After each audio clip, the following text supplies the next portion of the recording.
Crypto in 2025, will it be a sparkling paradise of riches or a dystopian graveyard? Is time running out for you to build a fortune in just a few short years? See, the problem is everyone tells you either the extreme good or bad, all depending on their personal interests. Maybe they want you to buy a coin because they're heavily invested in it, or they want you to avoid another one because that's in their interest. So I thought it would be valuable to take an impartial look at what we could expect by 2025. So let's dust off the old crystal ball and start with a hard-hitting question. Will physical money even exist in 2025? Let's imagine you've revved up your old DeLorean and jumped forward in time. What's your bank account looking like? Are fiat currencies dead?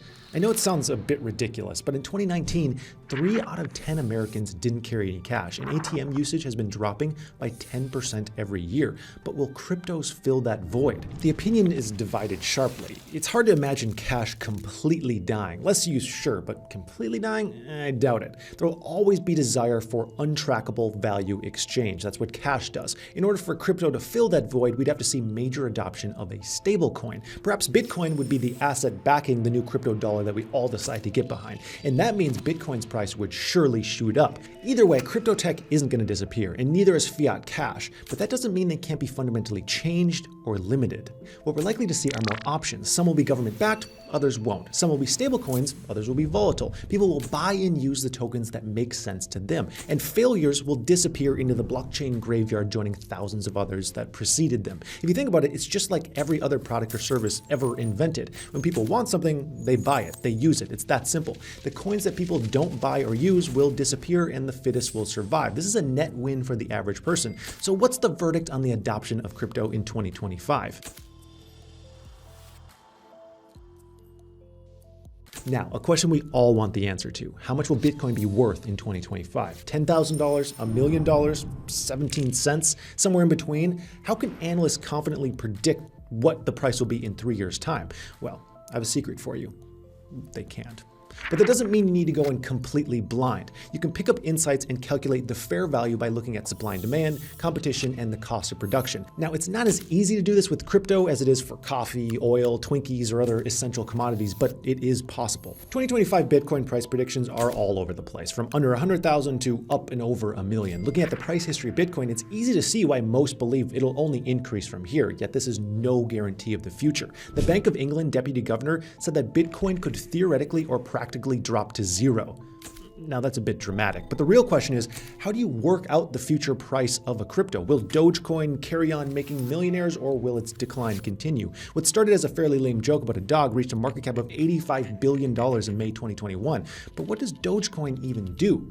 Well, people use it to exchange money or buy things. It's popular for online tipping. Yet Dogecoin is basically a cute copy of Litecoin, which is a spin-off of Bitcoin with faster transactions. And we see that a lot in crypto. It's like copies of copies with small tweaks. So which coin will be worth the most in 2025? This brings us back to the idea of intrinsic value. A leaked note from Goldman Sachs suggested that Ethereum could overtake Bitcoin as the most valuable crypto because it has the highest real use potential. But does that mean it'll be the top dog in 2025?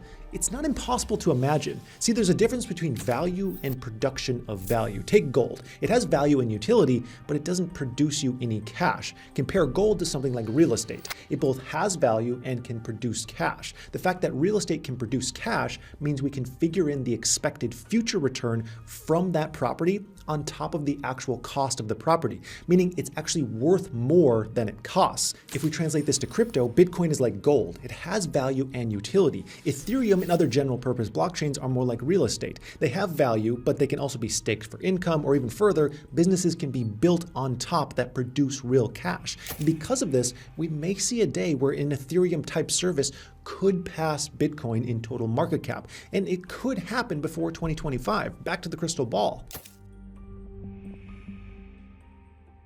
Now, time for a sensitive topic. What could put crypto in its grave by 2025? This is a fast-moving industry. Year over year, the space completely changes, both with new advancements as well as bigger threats. What if emerging technology was capable of smashing into any crypto wallet and grabbing the money completely? Bitcoin wouldn't be worth anything. Or if all tokens in the world were grabbed by some angry government or by a giant swooping T-Rex.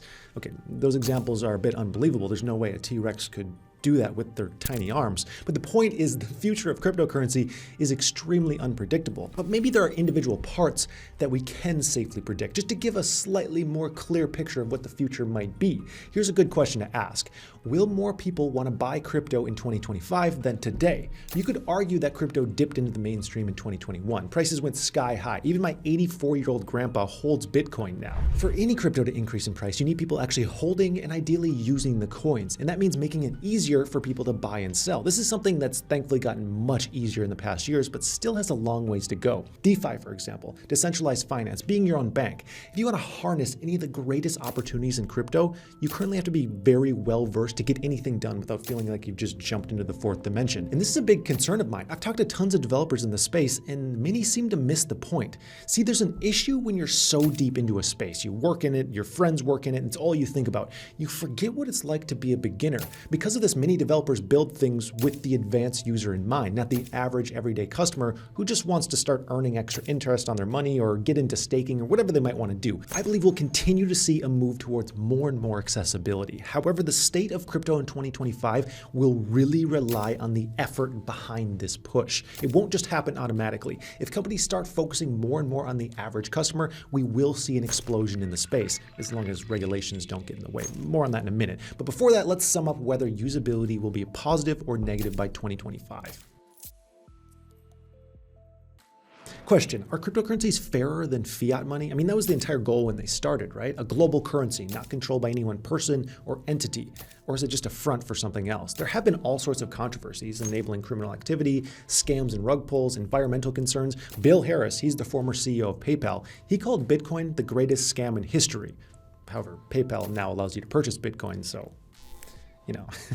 we've seen this uphill battle for Bitcoin where it starts in your mind as something that just feels like it's got to be a scam, but then you warm to it eventually and then you probably buy it. This is happening across the globe. El Salvador even became the first country to accept Bitcoin as legal tender. A huge move for the industry, but that hasn't gone exactly to plan. Dina Ponce might have a solid claim to being the world's first coconut vendor to accept Bitcoin.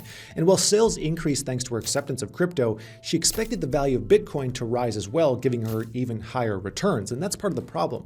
Everyone wants crypto to be some sort of miracle. Bitcoin made it easier for Dina to sell coconuts, but it can't turn them into solid gold. The Central African Republic just made Bitcoin legal tender too, and that's one of the poorest countries in the world. So this is a great chance to see what effect Bitcoin has, if any. So can cryptos make the world better? Because if they can, they will increase in value. A major goal since the beginning has been to reduce the size of the global unbanked population. Will digital money mean no one is left out of the financial system? Or will cryptos just make the rich richer and leave everyone else disappointed? Take Caroline. She knows firsthand how crypto has changed people's lives. Her family used to send money from the Dominican Republic to New York and sometimes paid $100 just to make the transfer. But in 2019, Caroline learned how to use the cryptocurrency Zcash, and she can now move money between the countries at next to no cost. That's a wonderful example of crypto in action, doing what we all hoped it would do. There were 1.7 billion unbanked adults in the world in 2017. Can the blockchain help these people?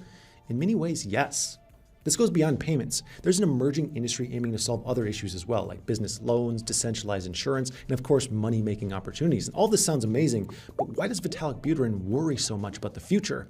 The co-founder of Ethereum has realized that this is all a double-edged sword. The network has helped unbanked people, but he's concerned about the dystopian potential of crypto. Money laundering, tax evasion, hacking, and enabling the rich to just get richer.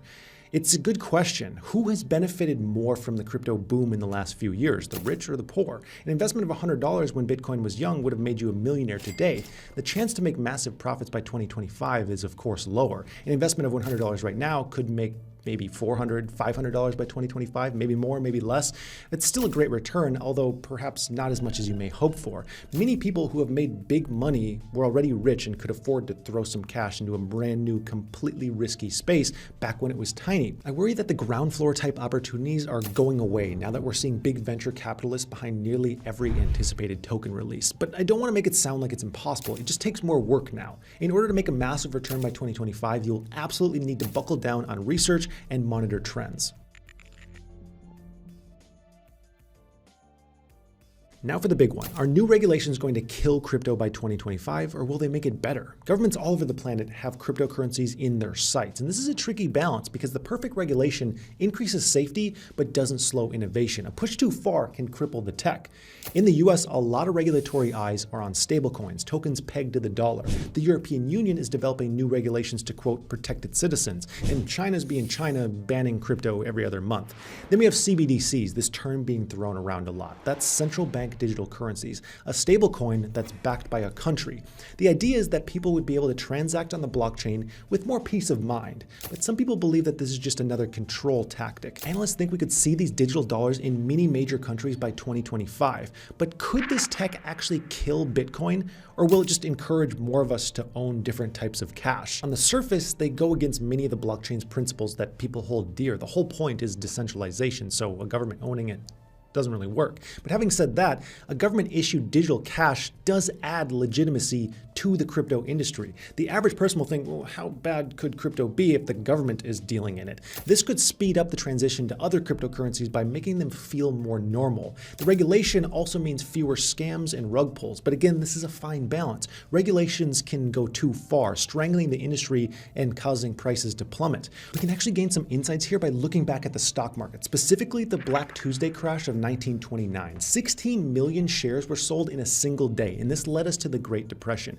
Jobs were almost impossible to find in the aftermath, families ripped apart, and garbage piled up on the streets. After this, the Securities Exchange Act brought more regulation to the American stock market. This meant there was less quick cash to be made, but it also made it easier for people to invest with confidence. If crypto regulations are done well, this could be a new controlled boom period for investing as long as the government doesn't overstep its bounds. And if they do, there's only one thing we can be sure of: VPNs will sell like hotcakes.